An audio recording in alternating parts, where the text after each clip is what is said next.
নমস্কার বন্ধুরা, বর্ডি special kitchen থেকে আমি চন্দ্রিমা চলে এসেছি একেবারে তোমাদের রান্নাঘরে। শুরু করব পার্থপ্রতিম আচার্যের লেখা ছোট্ট একটা কবিতা দিয়ে। চুল বাঁধতে পারি না বলে রান্না করতেও পারবো না এমন কোনো কথা নেই, গ্যাস জ্বালাতে পারি না বলে গান গাইতেও পারবো না তারও কোনো কথা নেই, তোমার জন্য ঠিক দুমুঠো ফুটিয়ে দিতে পারবো। সত্যি কার প্রতিভা যে কোথায় লুকিয়ে আছে কে বলতে পারে।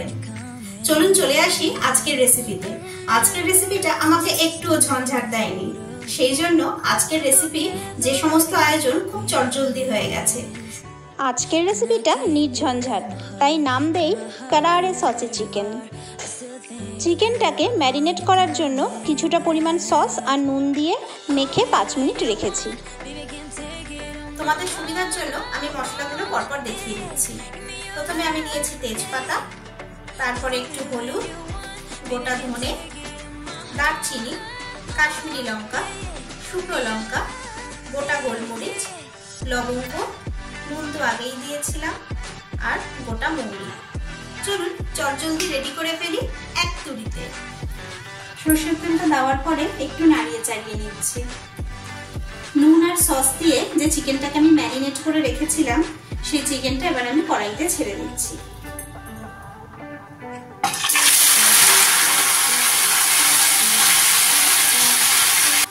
প্রথমে আমি দিচ্ছি তেজপাতা,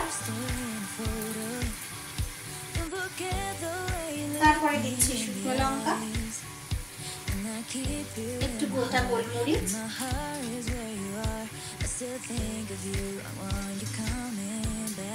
গোটা লবঙ্গ, গোটা ধনে, এর সাথে দারচিনি,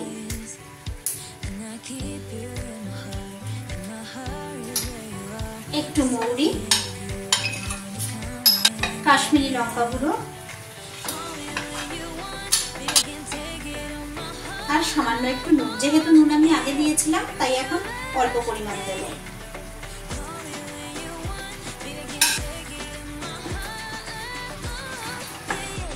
সমস্ত মশলার সাথে লাগবে কয়েক কোয়া রসুন আর টমেটো। টমেটোগুলো আমি 4টে নিয়েছি আর মাঝখান থেকে হাফ করে কেটে নিয়েছি।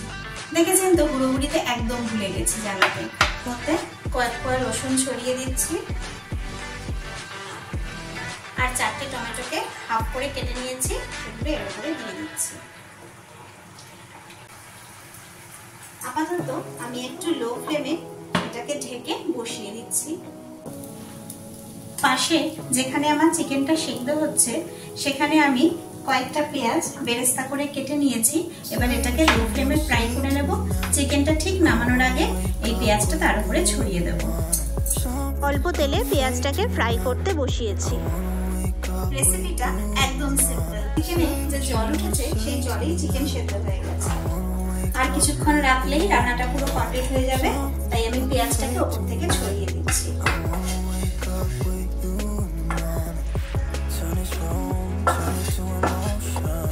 এক মিনিটের জন্য ঢেকে দিলাম। তাহলে রেডি আজকের রেসিপি কারারে সসে চিকেন।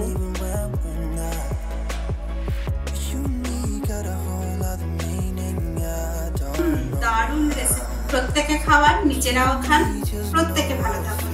আজ এখানেই আসি, আবার পরের দিন দেখা হবে নেক্সট রেসিপিতে। প্লিজ সবাই আমাকে সাবস্ক্রাইব করো, লাইক, কমেন্ট আর শেয়ার করো। তোমরা যদি কমেন্ট করো তাহলে আমি বুঝতে পারবো আমার রান্নাগুলো তোমাদের কাজে লাগছে কিনা, আর আমি আরো নতুন ভিডিও করার উৎসাহ পাবো। তাই প্লিজ প্লিজ প্লিজ সবাই সাবস্ক্রাইব করো, কমেন্ট করো আর লাইক